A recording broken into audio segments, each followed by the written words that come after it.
Hey, Slick Talkers, thank you so much for tuning into this podcast. And I know that if you love this show, you'll also love my morning show called Good Morning Hospitality with my co hosts Michael Golden and Brandy Canali, as we spend 30 minutes every Monday morning to dive into the industry's top latest news and trending topics. So go check it out on wherever you find your podcasts at Good Morning Hospitality. And you can live stream with us on Monday mornings on LinkedIn, Twitter, Facebook, and of course, YouTube. Now, I hope you enjoy this episode. I find that independent hotels are hard to talk about as a monolith because you could have anything from that, mom and pop economy hotel outside of a national park up to a luxury independent resort. So if we break it down into collapsed classes, essentially, so economy, mid-scale, upper mid-scale, upscale, upper upscale, and luxury. If we break it down there, we've seen independents in terms of RevPAR typically outperform just because of the ADR premium compared to their branded counterparts. And that's what we've seen kind of across the board since the pandemic and since we've started to see a little bit of recovery. Welcome to Slick Talk, the hospitality podcast where we discuss all things hospitality, hotels, and business. You can find us online at slicktalkthepodcast.com and on every podcast listening platform.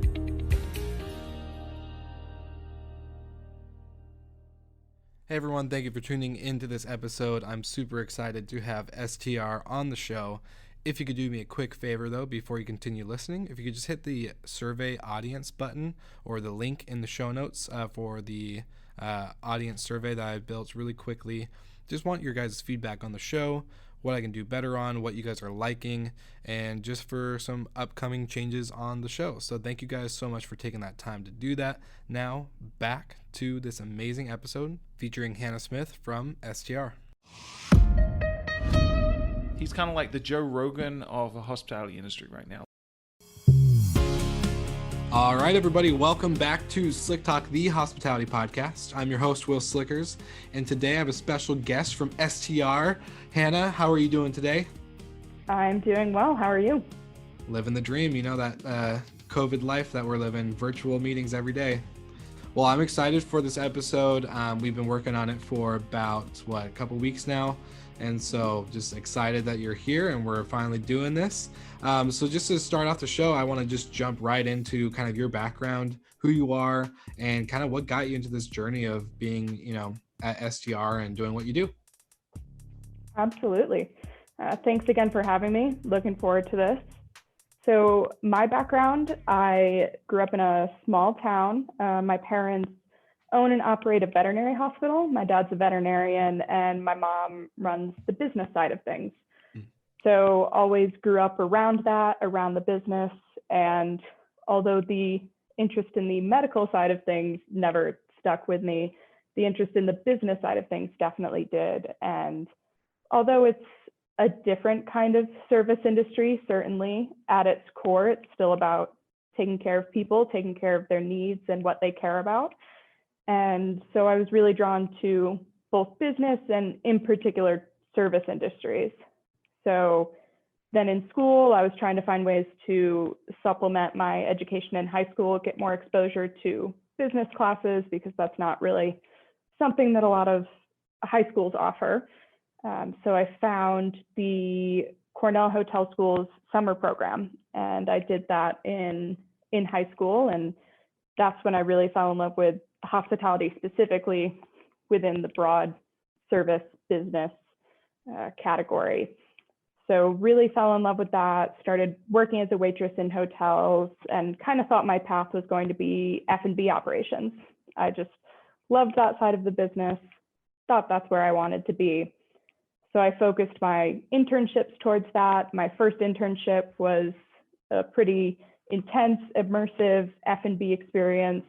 And as much as I absolutely loved it, and I still have a fondness for that adrenaline rush that you really can't get anywhere else after a really busy or intense dinner service. There's nothing like that. But I kind of realized after that summer, that it wasn't something that was going to sustain me long term or was going to challenge me in the ways that I wanted to be challenged. So I kind of went back to the drawing board, started to think about what kinds of things I've always enjoyed, what kinds of things I'm good at, and all signs kind of pointed towards data analytics. I've always loved logic puzzles, always loved finding those connections in the data, finding the story in there.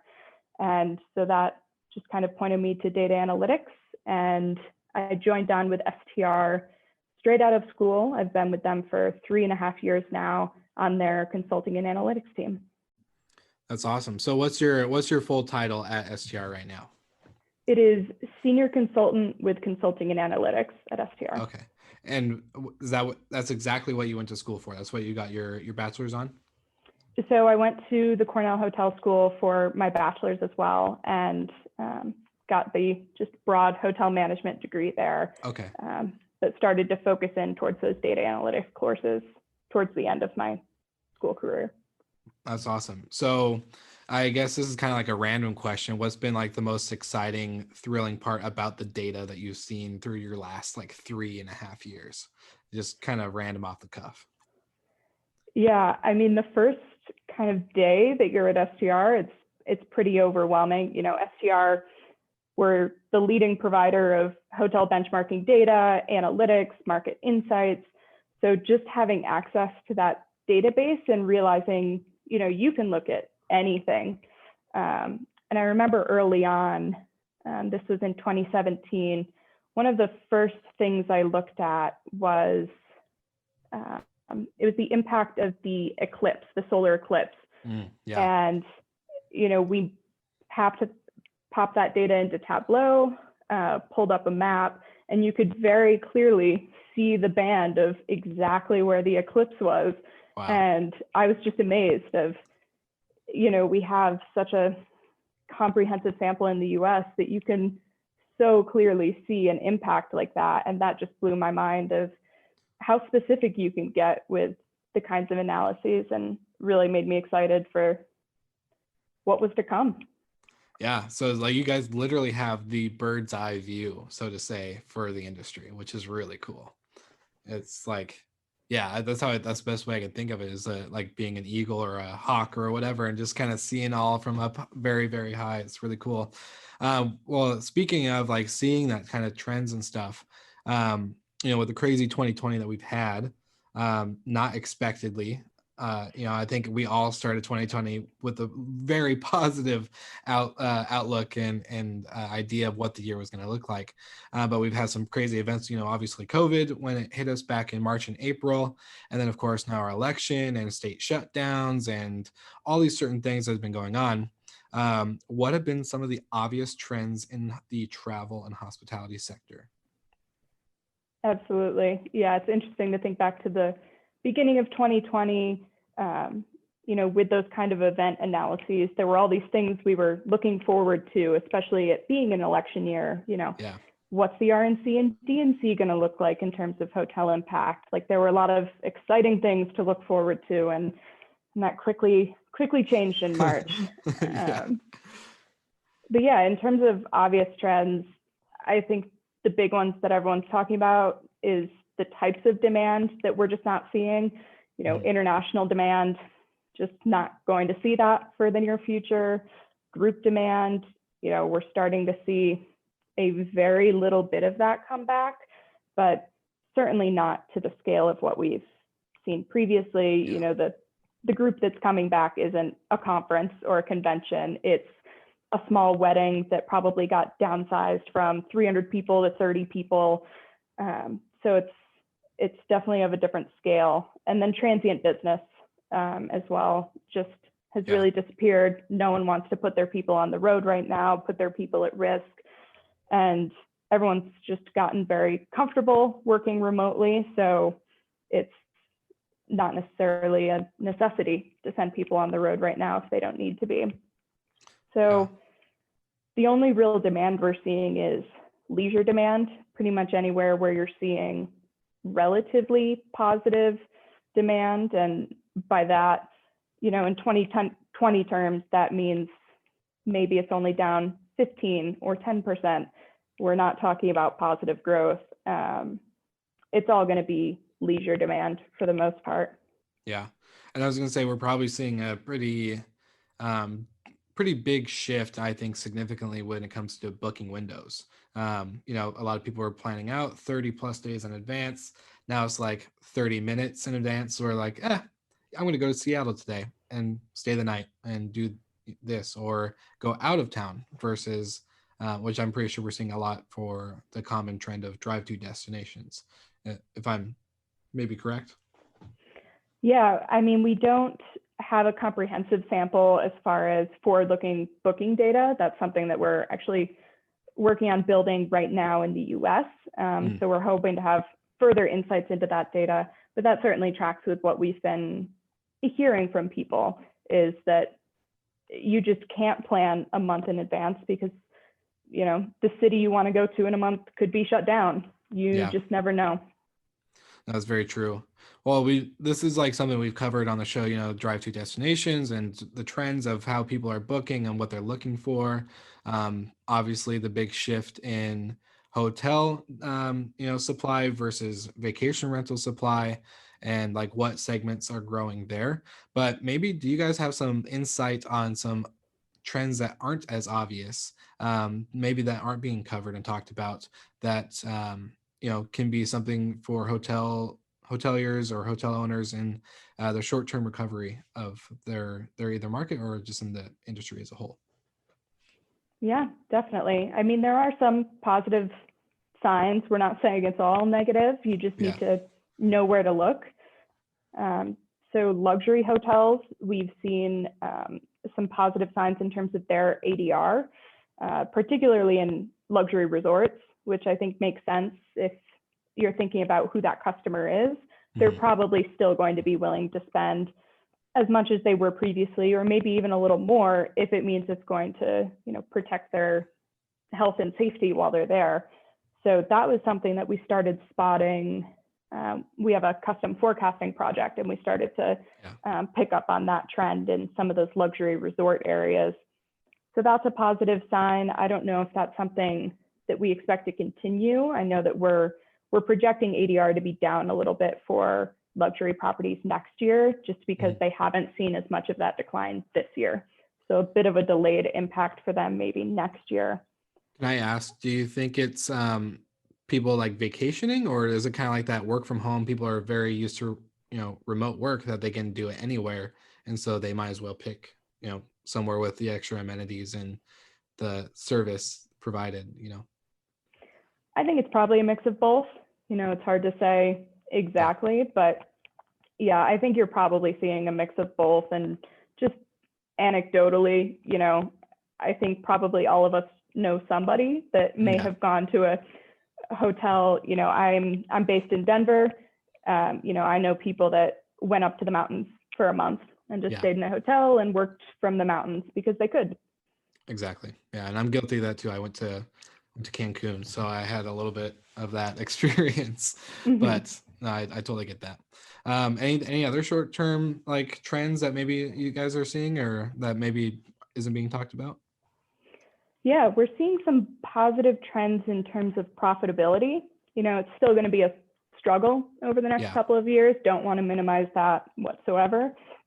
But we are starting to see, with our September P&L data, we saw that a few more markets are starting to have positive profitability, which, again, what we talk about in terms of a good sign is very different in 2020 than any other time.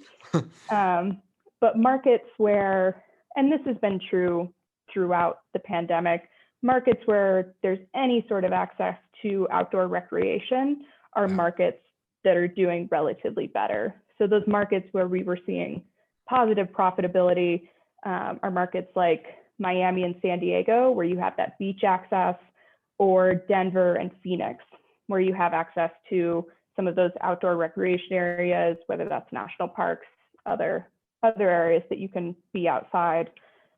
And then in terms of other positive signs that we've seen from that P&L data, something we saw at the beginning of the pandemic in April and May is the composition of labor costs changed. At the beginning of the pandemic, with all of the furloughs, layoffs, traditionally, wages, salaries make up the majority of it, and then benefits a smaller portion. And we saw that basically flip that ratio, where because there were so many layoffs, so many furloughs, we saw that benefits were the majority of that labor cost. Wow. And in recent months, that's recovered to where it's now, it's not quite where it was before the pandemic, but it's certainly approaching a more normal ratio that we would expect. So although, you can't minimize the furloughs and layoffs that have still happened and are still continuing to happen, it is a positive sign that enough companies are feeling that they can start to bring people back. They have the demand to bring people back. Mm-hmm. That's interesting too, because and I don't know if this is something maybe you guys have seen or even can say is a factor, but the use of automation tools and other software is kind of coming in to like step in where people have been laid off or furloughed, and maybe we were talking about a while ago just the industry kind of shifting towards that way to and kind of in a sense replace what is missing, is that human person doing these tasks that are repetitive and can be automated. Do you guys think that is something that's kind of playing a factor into anything right now, or is that even a data point that you guys calculate? I think it's too early to say for sure, especially long term. I Yeah. think it'll be interesting to see over the next few years what the industry holds on to in terms of trying to be contactless, and with that, contactless check-in and all of that, where you can reduce your labor a little bit.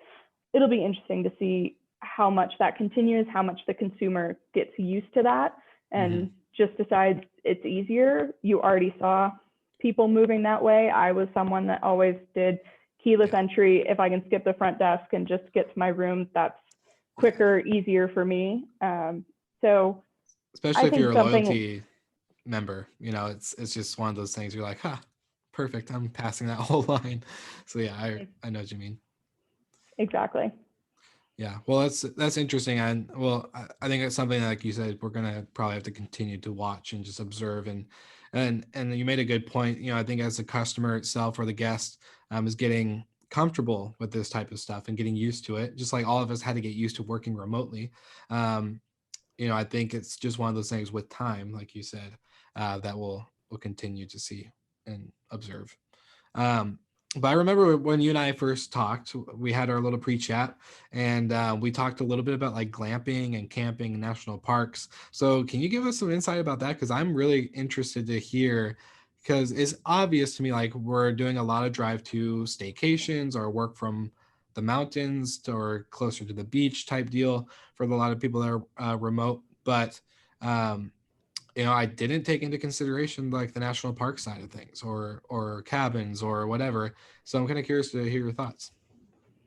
Yeah, absolutely. I could talk about this for hours. It's a bit of a personal passion of mine. It's some really interesting data that we've seen this summer. And I know that I said earlier that in 2020, good performance means, single digit declines. But national parks are areas where we actually are seeing growth. So when you look at the actual data from the National Park Service, parks like Joshua Tree, for instance, had a record-breaking summer, which is pretty remarkable when you remember that it's about 100 degrees all summer there. But people were just so desperate to not be in their apartments that the middle of the desert is preferable to that. And, I personally understand that, but it was still surprising to see, almost, I think before this, their highest visitation in a summer was around 30,000 people. So really not a lot. And this summer it was almost 60,000. So almost double this summer over their highest previous, almost 50,000, I think. But still, and that's just for national park. Yes, so that's just the visitation, the visitation numbers. So with the hotel specifically, again, thinking about Joshua Tree, that's an area where ADR has been growing since May there. because they've just had the demand. And maybe that's something where, people want to go to Joshua Tree. Maybe they don't want to camp in 100-degree weather.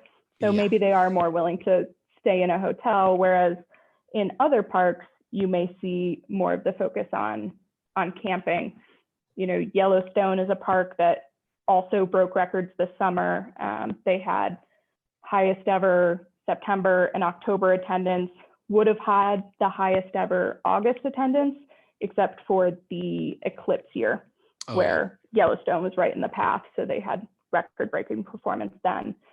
So that's an area that's seen growth. And to even see that growth continue into October, where that's traditionally kind of a shoulder off season for them, is really encouraging. And I think speaks to, it wasn't just people getting out anywhere they could. I think it was people, to some extent, seeking it out intentionally, not just as a last resort. Yeah. A lot of people, I think, and you and I probably are in the same boat, but I think when the 2020 COVID lockdowns and all this stuff happened and people are starting to work remotely and all this is kind of like, I think a lot of people woke up in a sense like, I haven't gone to this. I haven't done this. Like they're looking at stuff that, well, we can't do this. We can't do that. So what can we do? And I think that's when the wheels start turning and it's like, oh, well, I never visit my backyard in the sense of like, I'm near Seattle, so I never think of like going to like Leavenworth or other stuff because it's right there all the time. But now we're having that mindset, I think, shift a little bit, which is kind of cool. So for you to show that is pretty interesting. Is there like any data on glamping? Like I know we're talking about national parks, but is that something that's kind of been trending and picking up as well? Yeah, that's not data that we have access to, unfortunately, and it is difficult to assess the whole national park landscape because it is such a disparate lodging landscape where you have 100%. Hotels, but they're mostly, small mom and pop independents, and you have private campgrounds and you have public campgrounds, and then you have companies like Under Canvas that are glamping companies. So there are a lot of pieces and parts, and then short-term rentals. There's a ton of Airbnbs all around, Airbnbs, other companies all around those national parks. So it's hard to get a full handle on what's going on, but I mean, all of the data that we've seen is that it's been a pretty positive summer. Certainly depends which parks you're talking about. Some did better than others.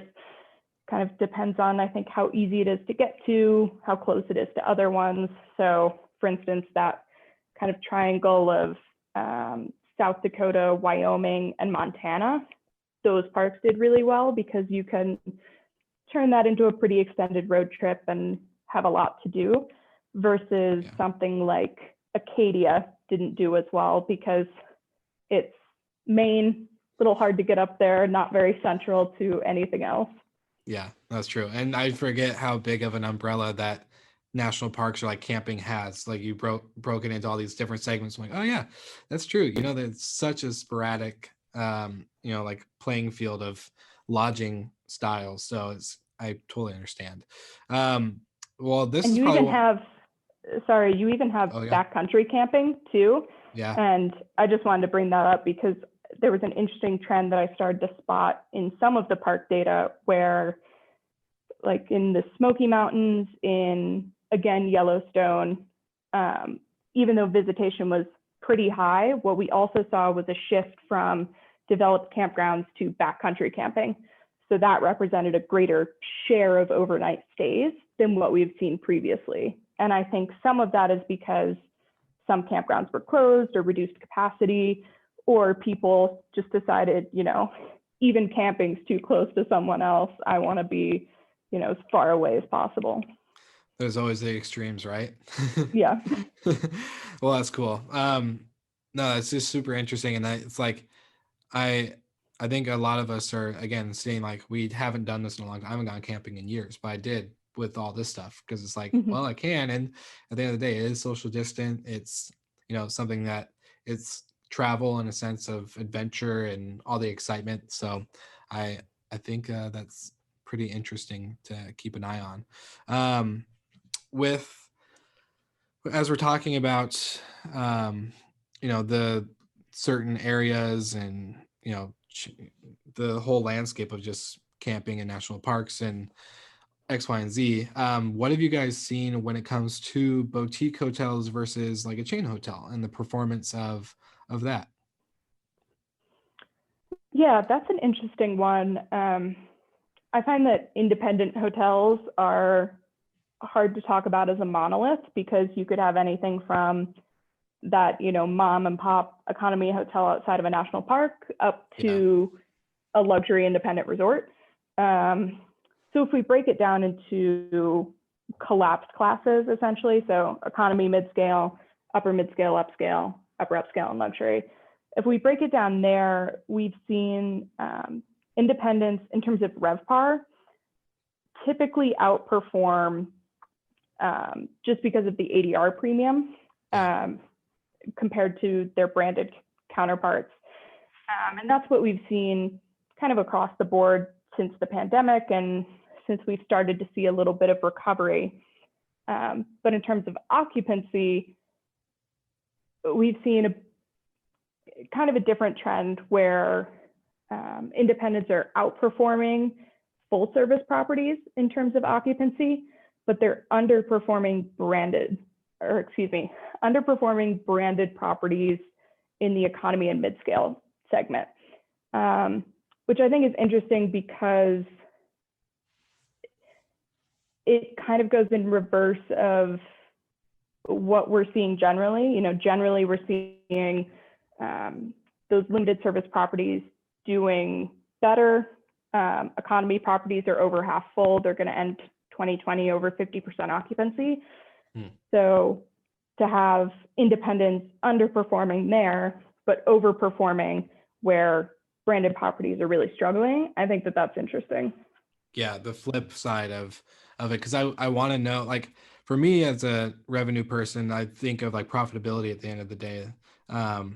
So it's interesting to see the occupancy higher in one area with the ADR lower, when vice versa, the ADR higher with lower occupancy. What that looks like in real terms of profitability, and of course, like you say, and super key to like remember, these numbers of profitability are probably not the numbers of profitability we saw in 2019.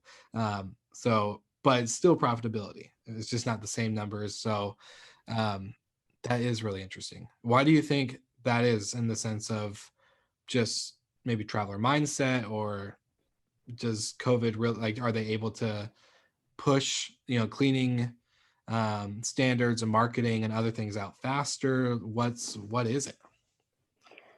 Yeah, I'm really not sure. I do think about the areas that are doing better, and we have classifications of location types. And the location types that are doing relatively better are still interstate hotels and those small town hotels. And with interstate hotels, I think of mainly branded properties when I think of that segment of, you still have a lot of trucking commerce. So that's, I think, certainly helping the interstate hotels. But for the most part, I always think of branded hotels when I think of that segment. So it could just be where those hotels are located.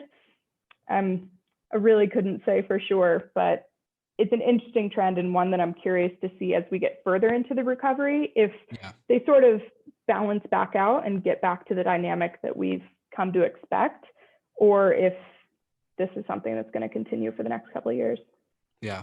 And it's really cool talking to you about this, because I think I forget, I think a lot of us even forget, including myself, about like you just said, truckers. Like, dang, I totally forgot a whole new segment of like traveler and everything that goes into it. So there's a lot that really does play into this role and this idea of, travel and lodging, and there's just so much to pay attention to. So I think that's really interesting. But I want to get into, oh, go ahead.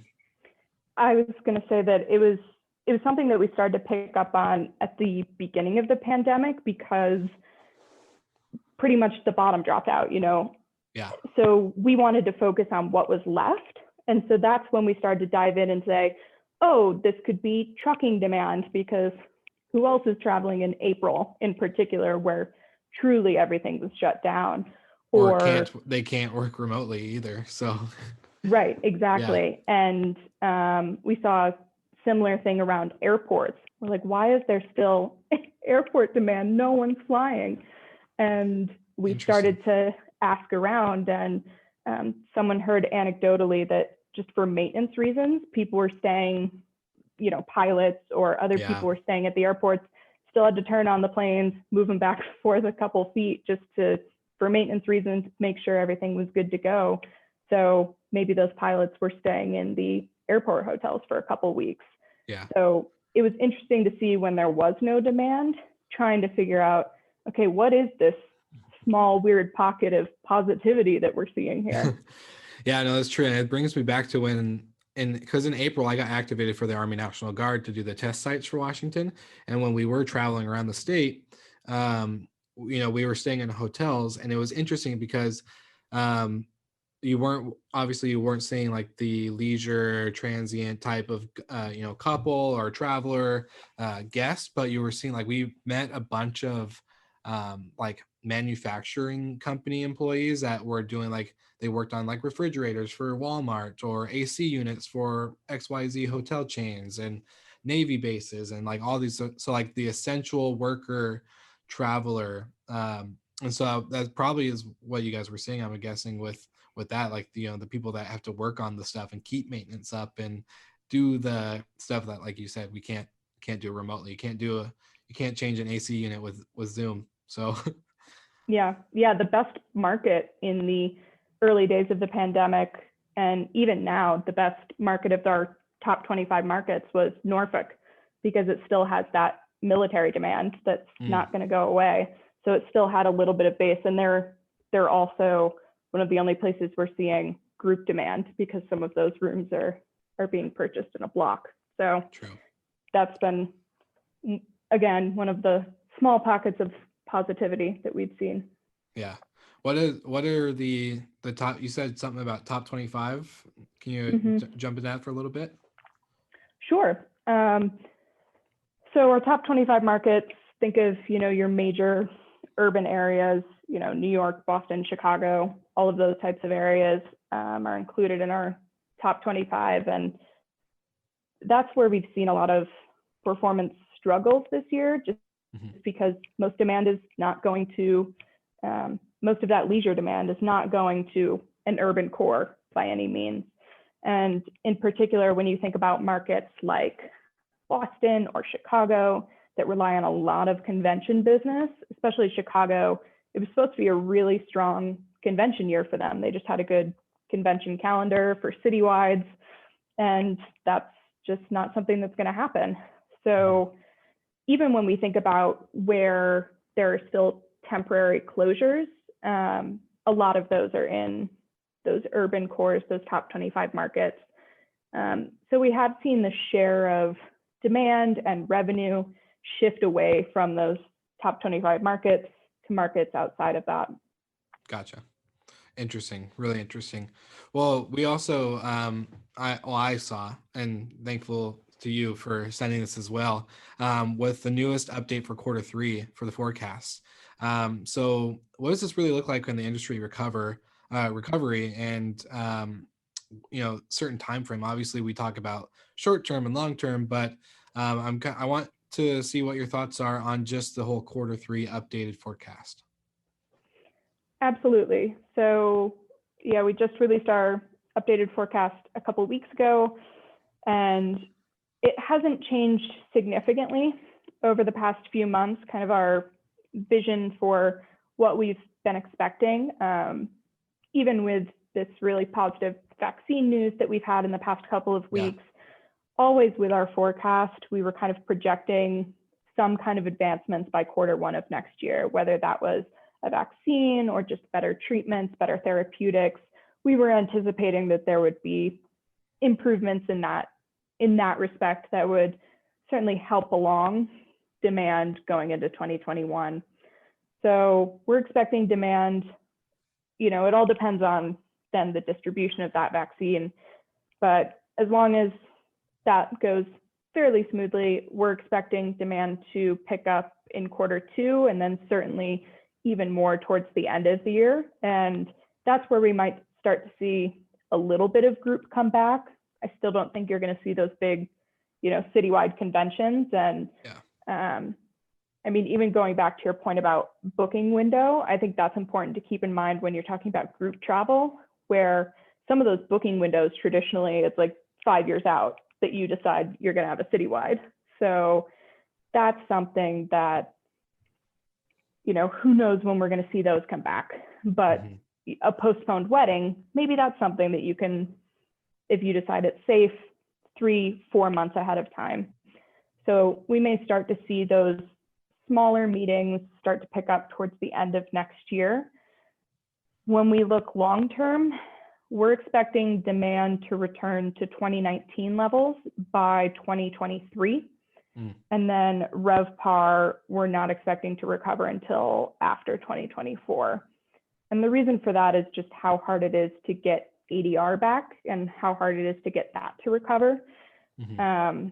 When we look back to the global financial crisis, we lost about. I was just gonna ask, like, is this something similar from 2008 and 9? Like, yeah. So we're just talking about such a different scale now, where 100%. 2008, 2009, we lost about $10 in ADR. We're projecting ADR to be down $30 this year. So that's a lot more to get back. And certainly it all depends on how people are going to approach their strategies next year. But when you've got people fighting over demand, there's certainly a chance that you're not going to see a lot of ADR growth for the next couple of years. And that's going to be pretty slow to recover. So those are generally our thoughts for what we're expecting over the next few years. Yeah. And I was also I was thinking this morning when I woke up and prepped for this recording was, I can't imagine how many things.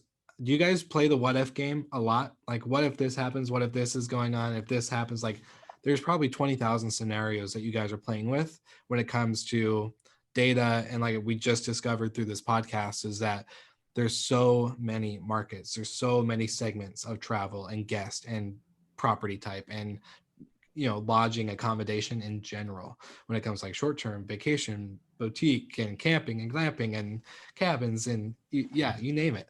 So you guys must be playing that game a lot, I'm assuming. Absolutely. I mean, certainly with our macro forecasts of the total industry, we partner with Tourism Economics, which is an Oxford economics company, for all of their economic indicators and their broader tourism. It's interesting. Usually the forecast is pretty closely tied to GDP and you can chart those growths very similarly. But there's been a bit of a decoupling in 2020 and then with our 2021 forecast, where the tourism industry has just been hit so much harder than even GDP has been hit, that there was just a necessary uncoupling there of we need to look at other factors beyond just the broader economy.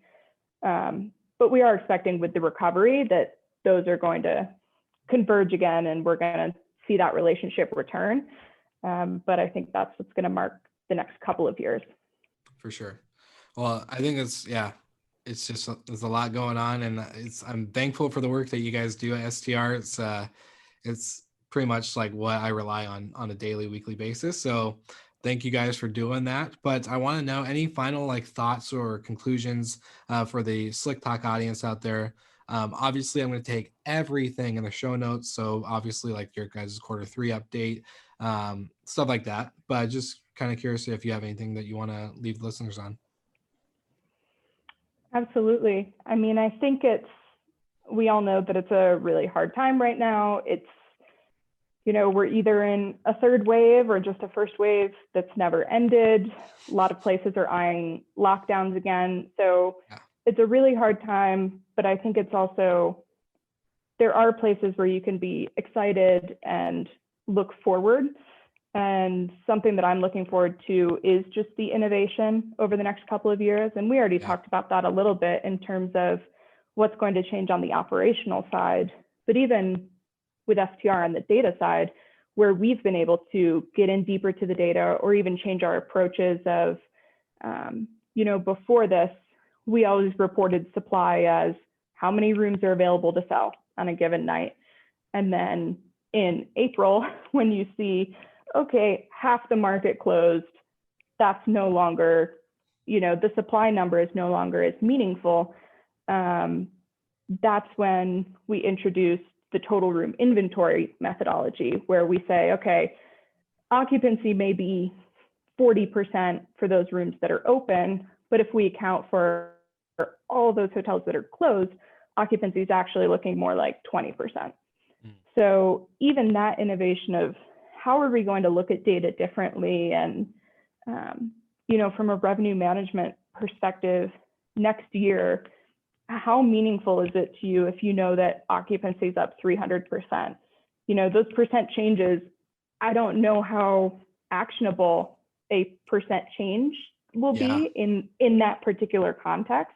100%. So we've started to think of, okay, we do a lot of indexing now to 2019 levels, or what are some other ways that we can look at instead of just percent change? And this is something that we've played around with for a while, because when you have natural disasters or you have other impacts to performance, that percent change data may not tell the whole story. So we've been working on that for a while, of what's a more interesting look at what normal performance should be to then compare to. So those types of innovations make me excited looking to the future. That makes me excited too, because I think of like my revenue management days. I'm like, oh yeah, we would look back on the percentage of growth and increase and all these things, and we're like, well, this is because of that. That's because it's, and we would take note on our own revenue charts and Excel sheets. But then to think of like, if next 2021 we're like, oh, we're up 300%. Well, it's like, oh yeah, everybody's kind of up right now because nobody traveled. So that makes total sense. And that's really exciting from the geeky perspective of revenue management and profitability and all the stuff that we do in order to implement stuff into the operations. It's exciting. So thank you for sharing that and getting me pumped and all excited for that. Awesome. Well, like I said, I'm going to include everything in the show notes. You brought a lot of value to the audience. This has been a fun episode. Like I said, getting to go from reading STAR reports to being with you on this podcast. It's really cool. And I'm excited to see what you guys continue to do. So thank you for being on the podcast. Thank you for having me. It was a delight. Perfect. Well, you heard it, Slick Talkers. So I'll include everything in the show notes. Go ahead and click the links, have fun, geek out on the data, geek out on the numbers. And if you have any questions, go ahead and reach out. Thank you so much for listening. We love your support and want to provide the best we can to all our listeners. So please find us online, social media, and on Spotify, Apple Podcast, and Google Podcast.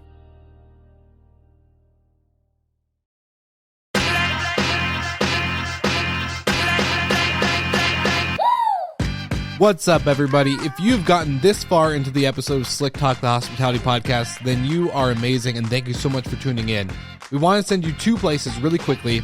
If you can, check out the show notes and click the hospitality.fm link. Check out all of our other shows on the podcast network. And don't forget, if you have someone that you want to hear on the podcast, then fill out the guest fill out form so that way we can get them on the show.